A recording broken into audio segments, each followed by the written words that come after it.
क्या कहा इसने कि पवन भगत जी आपने जो भक्ति बोध छपवाई है उसमें पेज नंबर 61 संध्या आरती एक जगह लिखा है, नाम लिए से सब बड़े रिंचक नहीं कसूर, और गरीब दास के चरणों की मैं सिर पे डारूं धूर।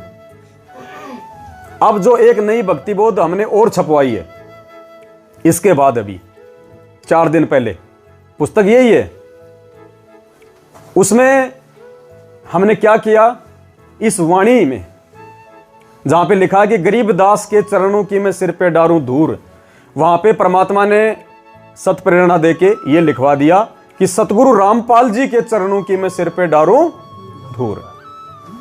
ऐसे नहीं लिखा हमने, बहुत सोच समझ के परमात्मा ने लिखवाया है।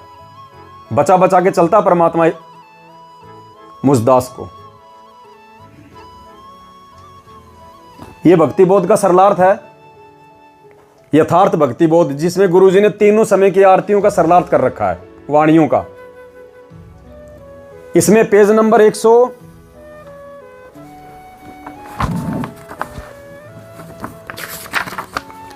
पेज नंबर 182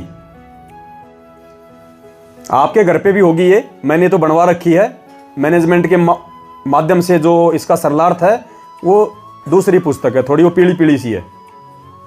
तो पेज नंबर 182 पे जाके देखना, ये वाणी लिखी है परमात्मा ने, जो मैंने मार्क कर रखी है, नाम लिए से सब बड़े रिंचक नहीं कसूर, गरीब दास के चरणों की मैं सिर पे डारूं। इस वाणी का क्या सरलार्थ किया है गुरुजी ने?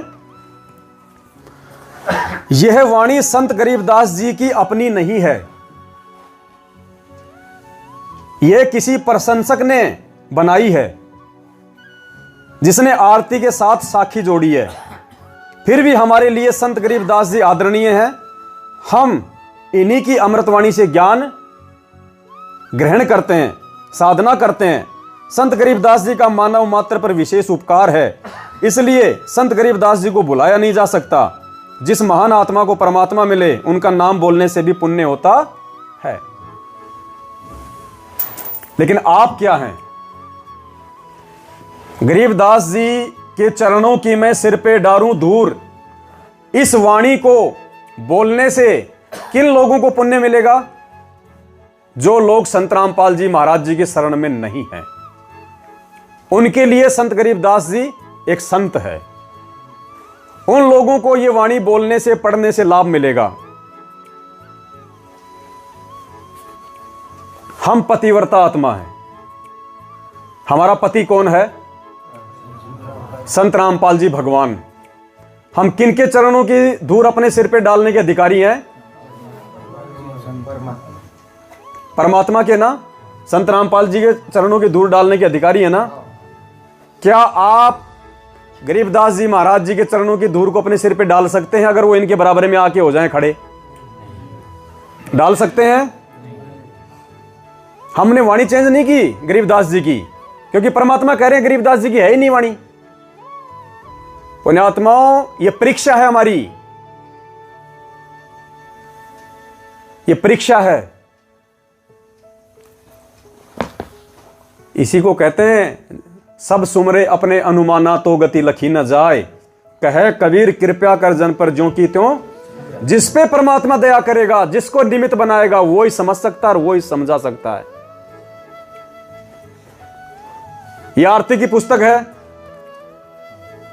इस पे क्या लिखा परमात्मा ने? ये चाहे मैनेजमेंट की हो चाहे हमने छपवाई हो, ऊपर सभी पे क्या लिखा हुआ है?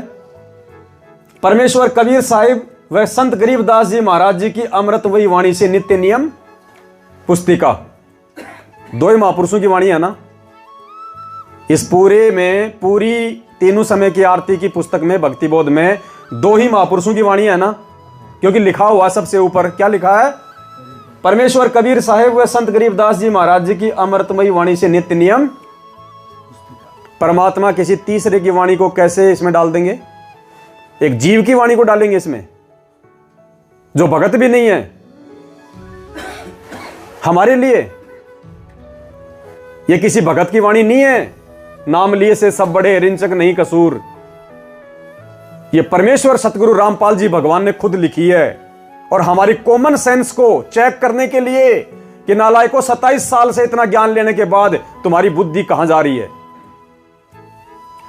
अरे भक्ति कर रहे हम संत रामपाल जी भगवान की, नाम ले रखा संत रामपाल जी भगवान से, हमारा पति संत रामपाल जी भगवान, और चरणों पे सिर की दूर हम गरीबदास जी के डालेंगे। ये हमारी कॉमन सेंस को चेक करने के लिए परमात्मा ने ये वाणी लिखी है। हमने गरीबदास जी की वाणी को चेंज नहीं किया, क्योंकि परमात्मा ने ऑप्शन दे रखा है कि ये किसी प्रशंसक की है जो गरीबदास जी को मानता था। हमने उनकी वाणी को चेंज किया, ये हमारा अधिकार है। फिर ये कहते हैं कि भगत जी हम बोल सकते हैं, क्योंकि बोलता वो भी है, बोलता कजोड़ दास भी है, बोलता राहुल दास भी है। फिर क्या ऑप्शन निकाला? भगत जी हम बोल सकते हैं लेकिन लिखित में चेंजमेंट नहीं कर सकते। एक 2 कोड़ी के व्यक्ति की इस वाणी को चेंज कर दिया तो भाई को मिर्ची लग गई, और संध्या आरती के लास्ट में हमने पूरी वाणी चेंज कर दी। जहां लिखा है कि भाई तेरा रामपाल ज्ञान, वो हमने पूरी चेंज कर दी ना इसमें। भगवान की वाणी पे उसको ऑब्जेक्शन नहीं है कि गुरु जी को काटो लेकिन किसी और को मत काटो, कोई ऑब्जेक्शन नहीं हुआ ना उसको। संध्या आरती में इसी पुस्तक में हमने 1 साल पहले लिखवा दिया था। संध्या आरती में जो लास्ट में जो चौपाई आती है ना, स्वामी राम देवानंद जी दाता आपकी घनी सतावे बाता, तेरा रामपाल अज्ञान, सच्चाई भाई आवाज नहीं, तेरा रामपाल अज्ञान किया सतलोक का वासी। हमने उस पूरी वाणी को हटा दिया ना इसी पुस्तक में, और क्या लिखा? परमेश्वर सतगुरु रामपाल जी दाता आपकी घनी अमोलक बाता, और सब अपना नाम लेते हैं, तेरा पवन थारा पवन दास अज्ञान करना सतलोक का। इसको भी तो लिखित में चेंज किया है, पहले किया है, और 1 साल हो गई किए हुए, इस पे ऑब्जेक्शन क्यों नहीं हुआ? क्योंकि मूल कारण ये नहीं है कि आपने संत रामपाल जी के चरणों की धूल डारूं वो लिख दिया। मूल कारण ये है कि इनकी टिकट केवल साथ संगति में रह के सेवा करने की यहीं तक की थी। इनका स्टेशन आ गया था, इनको नीचे उतरना था। आप उससे ज्यादा उनको आगे नहीं लेके जा सकते, उतरना ही पड़ेगा।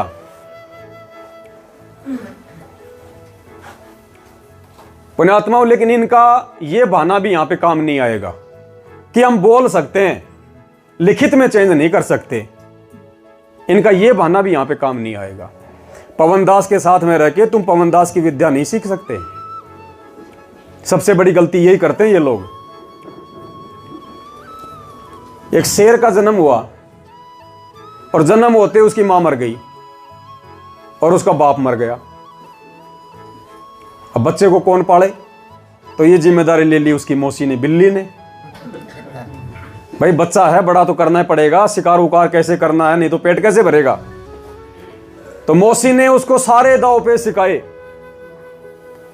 शेर भी हष्ट-पुष्ट हो गया, जवान हो गया, सारे दाव पे अपनी मौसी से सीख लिए। ये विचार करना, ये शेर बन के आते हैं मेरे पास में दाव पे सीखने के लिए, मान बढ़ाई के, अहंकार के, हमें कैसे संगत पैसा दे, हमें कैसे लोग आदर सम्मान दें। तो मौसी ने उसको सारे दाव पे सिखा दिए। अब एक दिन क्या हुआ कि शेर को लग रही भूख। अब शेर ने देखा और तो कोई है नहीं, मौसी का ही भोजन कर ले। तो जैसे ही बिल्ली पे झपटा, बिल्ली तुरंत पास में पेड़ था उस पे छलांग मार के चढ़ गई। शेर बोला, अरे मौसी। बोले, हाँ बेटा। बोले, तूने ये वाला दाव तो मेरे को सिखाया नहीं, पेड़ पे चढ़ने वाला। बोला, बेटा अगर तुझे ये सिखा देती तो आज मैं तेरे मुंह में होती। तो ये पवनदास के पास में आके ये सोचते हैं कि हमने पवनदास की सारी विद्या सीख ली, सब भक्तों को जान गए, पहचान गए, कहां कहां साथ संगति होती है, पवनदास क्या करता है, क्या खाता है, क्या पीता है, कैसे रहता है, क्या बोलता है। भाई मुख्य दाव जो मुझे मेरे परमपिता परमेश्वर ने दे रखा ना, वो तुम जिंदगी में नहीं सीख पाओगे। अगर वो दाव अगर भगवान अगर तुम्हारे को सिखा देता तो पवनदास को कौन पूछता? यहां पे कौन पूछता पवनदास को?